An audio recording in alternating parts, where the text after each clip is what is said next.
আমাদের বিদায় আপনারা যদি অনুমতি রয়েছে তাহলে আমাদের যাত্রা শুরু হবে না। হাসি মুখে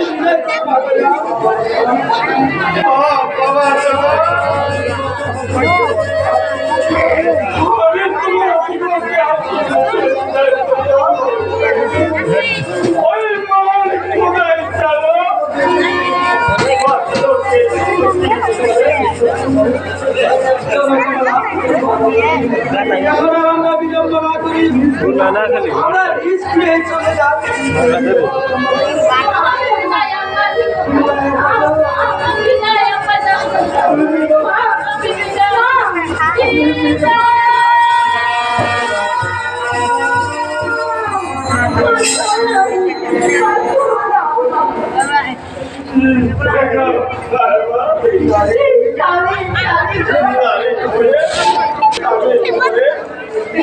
একদিন